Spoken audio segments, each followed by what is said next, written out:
in art. The prestigious Vienna Academy rejected Hitler, saying he had no aptitude for painting. Vienna's community of Jewish artists and her intellectuals would become Hitler's twin hates. Successful artists like expressionist Egon Schiele, or playwright Max Reinhardt and his theater of spectacle, or the revolutionary composer Arnold Schoenberg, who broke new ground with his dissonant music, or Sigmund Freud, the father of psychoanalysis. He too was Jewish. In Vienna, Hitler was a total outcast and unperson. Vienna left Hitler with a psychic scar. Following Harvard, FDR settled down to the urbane and privileged life. He married a distant cousin, Eleanor. Among their common relatives was Teddy Roosevelt. In the 1912 election, FDR opposed Uncle Teddy, as he was called, to work for Woodrow Wilson. As president, Wilson appointed FDR Assistant Secretary of the Navy.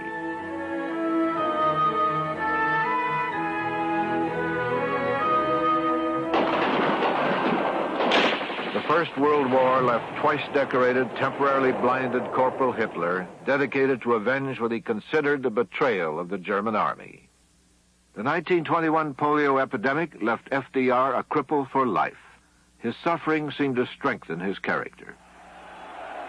The Nazis turned Hitler's humble beginnings into an asset and identified him with the struggling middle class. His war experiences gave him a volatile theme for the 1932 elections, the betrayal of Germany. There were 5 elections that year. Governments and chancellors changed regularly. None had a majority, and none could restore order. Hitler's brain trust was concerned over serious losses in the November 1932 elections. The excesses of Nazi bullyism had alienated many voters.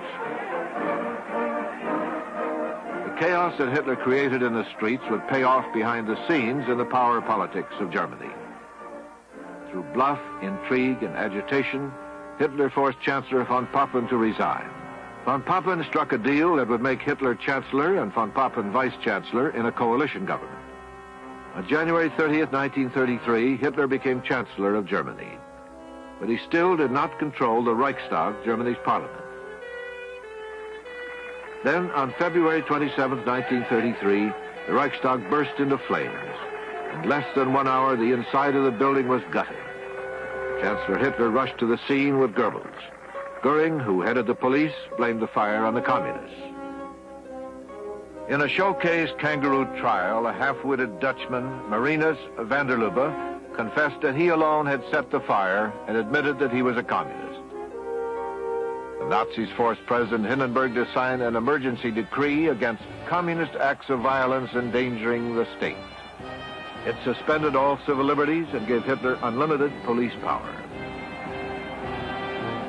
Hindenburg, the aging militarist, had conspired with von Papen to name Hitler Chancellor, confident they could control it. They were wrong. In time, Hindenburg would bow to the man he called the Bohemian Corporal. The Nazis never won a majority in any of the elections which they contested. However, it is important to note that Hitler was not voted into power by a majority of the German people.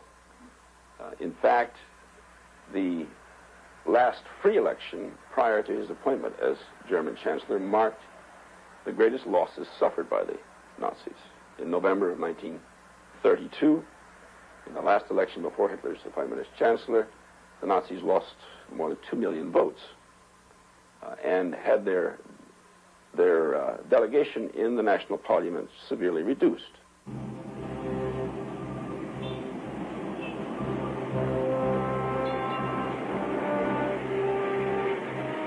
Germany was adorned with swastikas. Elections were 6 days away. Hitler was Chancellor, but without a parliamentary majority. By the time the ballots were issued, it was clear the Nazis would not gain control of Parliament.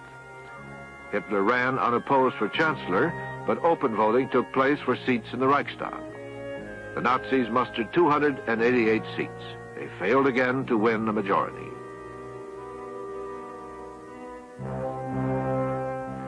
The cheerful atmosphere of the polling places concealed Hitler's boldest plot.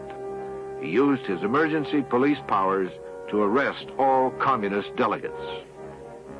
In one stroke, he gained the majority he needed to become absolute ruler of Germany.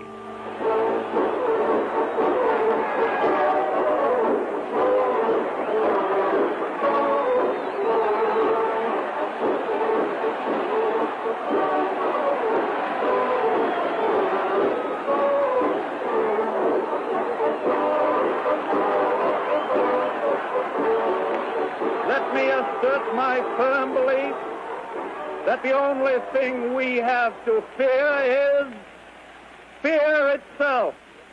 Nameless, unreasoning, unjustified terror, which paralyzes needed effort to convert retreat into advance. Only a foolish optimist can deny the dark realities of the moment. Values have shrunk to fantastic levels. Our ability to pay has fallen. The withered leaves of industrial enterprise lie on every side, and the savings of many years in thousands of families are gone. More important, a host of unemployed citizens face the grim problem of existence, and an equally great number toil with little return.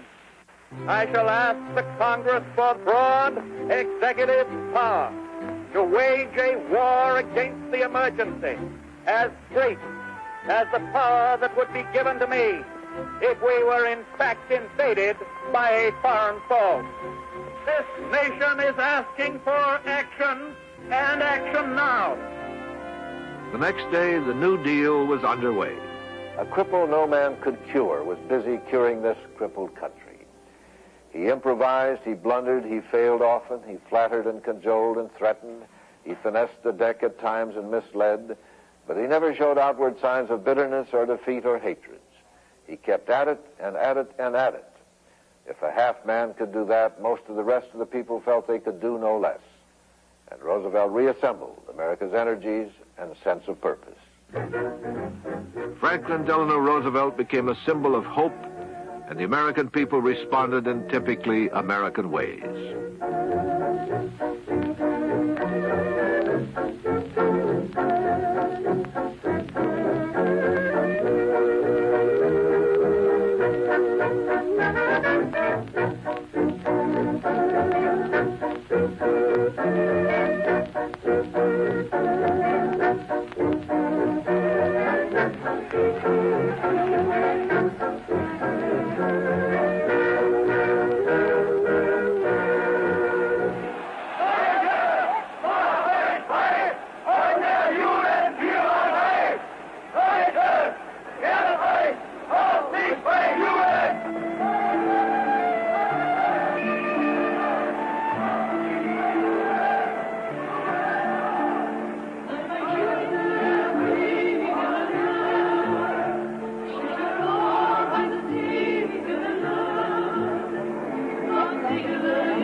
This is PBS.